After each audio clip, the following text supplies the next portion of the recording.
Olá, meu nome é Yasmin Voz, eu sou aluna do Instituto Federal do Paraná, campus Curitiba. Eu sou bolsista do PIBIC Júnior e meu orientador é o professor Daniel Bussolaro. Hoje eu vou apresentar o trabalho Ocorrência de danos no material genético de eritrócitos em duas espécies de baiacus. Então, uma breve contextualização. Pelo aumento crescente das atividades humanas, principalmente das atividades industriais, diferentes substâncias elas são desenvolvidas pelos seres humanos e muitas delas elas acabam poluindo os ecossistemas aquáticos. Esses produtos tóxicos, essas substâncias, elas são intituladas como contaminantes emergentes, que seriam poluentes novos que estão despertando cada vez mais risco à natureza, como, por exemplo, retardantes de chamas, pesticidas, remédios, entre outros.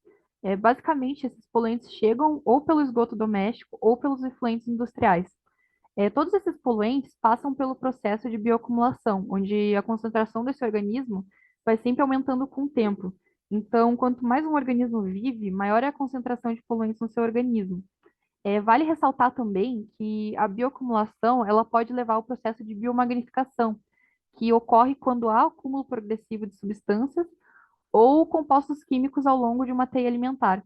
Então, por exemplo, em uma cadeia alimentar, os produtores que são contaminados por alguma substância tóxica, eles são consumidos por consumidores primários, que vão servir de alimento para consumidores secundários. Dessa maneira, a concentração de tal composto, ela será muito maior no consumidor final do que nos organismos que ocupam posições inferiores na cadeia. Então, consequentemente, a exposição a produtos químicos tóxicos no ambiente é uma constante ameaça para a saúde e qualidade da vida do homem. Muitos dos cânceres eles estão ligados à exposição excessiva a esses poluentes. O objetivo principal da nossa pesquisa foi investigar os efeitos genotóxicos relacionados aos poluentes aquáticos em duas espécies de peixes historianos, encontrados na região do Porto de São Francisco do Sul, o Sphaeroides testudineus e o Sphaeroides grelier, ambos chamados comumente de baiacus. A área de estudo escolhida para o desenvolvimento do trabalho foi o Balneário de Paulas.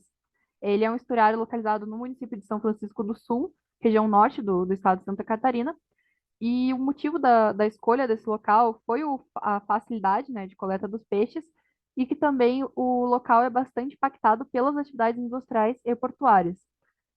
Nessa pesquisa, os efeitos genotóxicos eles foram analisados por meio do teste do micronúcleo e do ensaio Cometa.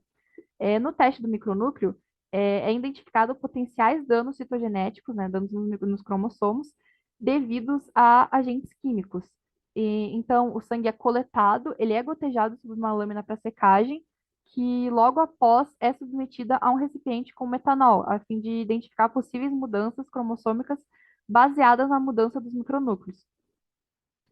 A partir dos dados obtidos, foi possível perceber que a espécie que apresentou maior alteração foi a segunda espécie de baiacu, as Phoeroides testudineus, apresentando uma média de 25,5. É, o ensaio cometa, já no ensaio cometa, é, ele ocorre em lâmina previamente coberta de agarose de baixo ponto de fusão, a fim de passar uma corrente elétrica pelas células para análise em microscópio de fluorescência. Então, se o DNA não apresentar dano, ele vai migrar de forma homogênea, formando um círculo.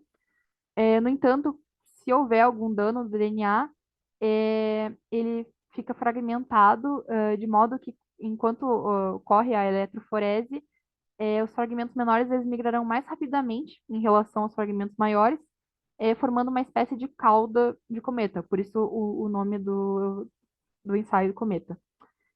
Sendo que a classe 0 ela refere-se à visualização do DNA íntegro, ao passo que a classe 4 ela representa o dano máximo do DNA, ou seja, é a visualização de uma cauda que foi formada pela presença de muitos fragmentos de DNA.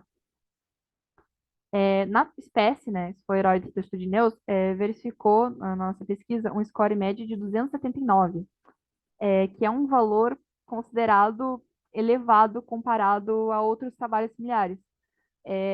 Já na segunda espécie, Sphaeroides legaliae, o score médio foi de 264. Ou seja, em ambas as espécies foram verificados danos genotóxicos relevantes. Então, na pesquisa de Ribas, realizada em 2022, comparada com a nossa pesquisa, onde ele analisa os efeitos provocados pelo farmaco de perona sódica em uma espécie de tilápia, a média do score no artigo foi de 122,0 pontos, enquanto no nosso trabalho a gente observou um score médio de 240. Então, como conclusão, o nosso objetivo de investigar os efeitos genotóxicos foi alcançado. Foi possível concluir que há interação entre os poluentes presentes na água e os peixes estudados, e em muitos casos esses danos são irreversíveis, e eles podem estar associados ao desenvolvimento de mutações e carcinogenese, que seria os cânceres. Então, é importante considerar também que os seres humanos que têm peixes como parte de sua dieta podem ser afetados, sim, de forma indireta via cadeia trófica. E é isso, eu gostaria de agradecer a atenção e finalizar com a frase do antropólogo Bruno Latour. Muito obrigada.